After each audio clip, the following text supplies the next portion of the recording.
यह है सुरजन नाथ, हरिद्वार के लक्सर गांव के 50 वर्षीय किसान जो धीरे धीरे चले जा रहा है। उसकी जिंदगी बीत गई इन रास्तों पर चलते चलते, पर आज ये रास्ते उसे अनजान लग रहे थे, क्योंकि उसे पता नहीं था ये उसे मंजिल की ओर ले जा रहे हैं या मंजिल से दूर। लेकिन एक समय था जब उसे जिंदगी की बड़ी मुसीबत टल जाने की उम्मीद दिखाई दे रही थी। दरअसल हुआ यूं, उसने बैंक से 50,000 का कर्ज लिया था अपनी बीवी का इलाज कराने के लिए। उस कर्ज का बोझ उसे सता रहा था।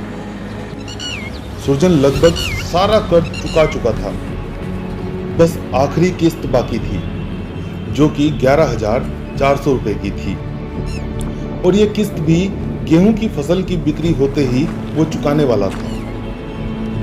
पर कुदरत को यह कहां मंजूर था। अचानक लक्सर में एक भयानक बाढ़ आ गई और सुरजन की सारी फसल बर्बाद हो गई। अब ऐसे में घर चलाना मुश्किल हो रहा था, कर्ज कहां से चुकाता। तो कर्ज माफी के लिए सुरजन बैंक जा रहा है। नमस्कार मैनेजर साहब।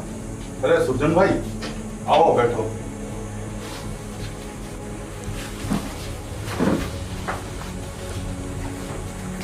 बताओ सुरजन भाई, कैसे आना हुआ?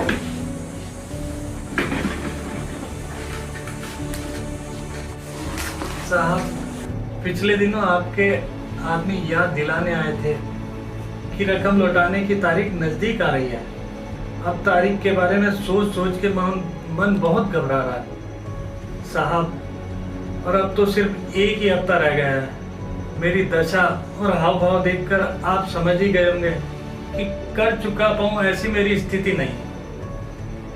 इस साल बाढ़ ने न सिर्फ हमारे खेत बल्कि जिंदगी को ही उजाड़ दिया।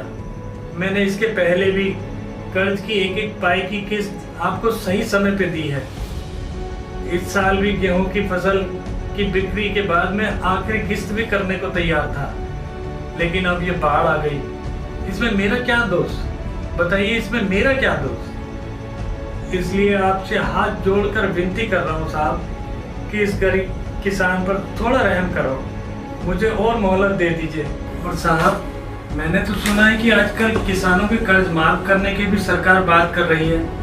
ऐसा मैंने अखबारों में देखा है। क्या मेरा भी कर्ज माफ हो सकता है? सुरजन भाई, आजकल तुम जैसे किसानों को देखकर मुझे यही बात याद आती है कि कैसे एक आदमी 1,000 करोड़ का घोटाला करके दिन दिहाड़े प्लेन में विदेश भाग जाता है और किसी को पता भी नहीं चलता। इतने सारे ऑफिसर्स और कर्मचारियों की नजर भी नहीं गई जब एक भ्रष्ट गुनहगार अपना इतना सारा सामान लिए देश से भाग रहा था। अरे यहाँ मैं हरिद्वार से ज्वालापुर तक चला जाऊं तो भी पता नहीं कितने लोग देख लेते हैं। तुम जैसे किसान और उनकी कर्ज माफी एक चुनावी जुमले से ज्यादा और कुछ नहीं है।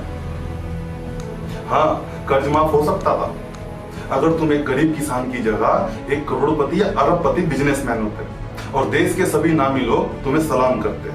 और ऐसा होने पर तुम्हें आखिरी तारीख के एक हफ्ते पहले ऐसे गिड़गिड़ाना नहीं पड़ता, बल्कि तुम देश छोड़कर विदेश भाग सकते थे और वहां आराम से अपनी जिंदगी गुजार सकते थे। सुरजन भाई, मैं तुम्हारी कोई मदद नहीं कर सकता। ओहदे से भले ही मैं बैंक का एक मैनेजर हूं, पर मैं भी एक नौकर से कम नहीं। सुरजन भाई, मुझे ऊपर जवाब देना पड़ता है, इसलिए मुझे अफसोस के साथ कहना पड़ रहा है, अगर आप कर्ज ना चुका पाए तो मजबूरन हमें आप पर कार्रवाई करनी होगी।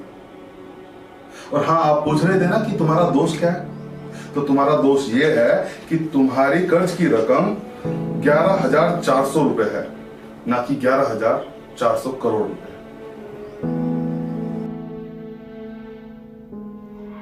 यह है आज की कड़वी सच्चाई।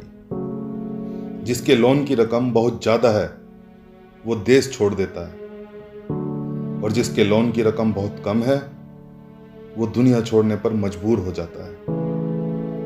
ये नाटक और उसके सभी पात्र काल्पनिक है और उनका वास्तविकता से कोई लेना देना नहीं है। यह कहना मेरा फर्ज था। आगे आप लोग बहुत समझदार हैं। धन्यवाद।